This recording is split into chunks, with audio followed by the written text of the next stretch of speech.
మన గౌరవ ముఖ్యమంత్రి నారా చంద్రబాబు నాయుడు గారు స్వయంగా ఒక వ్యాసం రాశారు. తల్లికి జేజే, తండ్రికి జేజే, గురువుకు జేజే అని ఒక పుస్తకం ఉంది. ఆ పుస్తకంలో బహుశా నాకు జ్ఞాపకం ఉంటే 3వ వ్యాసం అనుకుంటాను. ఆ వ్యాసంలో ఆయన ఒక విషయం ప్రస్తావన చేశారు. వాళ్ళ అమ్మగారి పేరు అమ్మಣ್ಣమ్మ గారు. ఆవిడ చిన్నతనంలో చంద్రబాబు నాయుడు గారిని పిలిచి ఒక కథ చెప్పారట.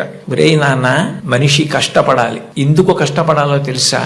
ఒకరింట్లో ఒక పంది, ఒక నక్క రెండు ఉండేవి. ఆ పంది చాలా కష్టపడి పనిచేసి మధ్యాహ్నం ఇంటికి భోజనానికి వచ్చేది. నక్క పని చేయడం మానేసి చెరుకు తోటల్లో తిరుగుతూ ఊళలు వేస్తూ వచ్చే ముందు బురదలో పొర్లాడి వచ్చేది. పంది ఒళ్ళు కడుక్కుని వచ్చేది. ఇంటికొచ్చి శుభ్రంగా ఉన్న పందిని చూసి ఇదేం పని చేయలేదనుకుని మంచినీళ్లు మాత్రమే పోసేవాడు యజమాని. నక్క ఒంటి నిండా బురదంటించుకోవడం చూసి ఇది బాగా కష్టపడింది అనుకుని బాగా దానికి తిండి పెట్టేవాడు. మోసం ఎన్నాళ్ళు దాగుతుంది. కొన్నాళ్ళకి ఎవరు కష్టపడుతున్నారో తెలిసిపోయింది. తెలిసిపోయిన తర్వాత నక్కని కొట్టి తరిమేసి పందికి తన పిల్లనిచ్చి పెళ్లి చేసి ఇల్లరికం అల్లుడిగా తెచ్చుకున్నాడు రా. ఇంటి పనివాడు ఇంటల్లుడయ్యాడు రా.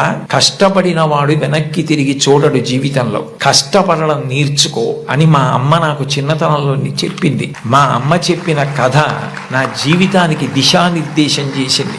ఆనాటికి ఈనాటికి ఏనాటికి నాకే కాదు మా ఊరంతటికి అదే భగవద్గీత. నేను యథాతథంగా ఆయన వ్రాసిన వ్యాసంలో మాటలే చెప్తున్నాను.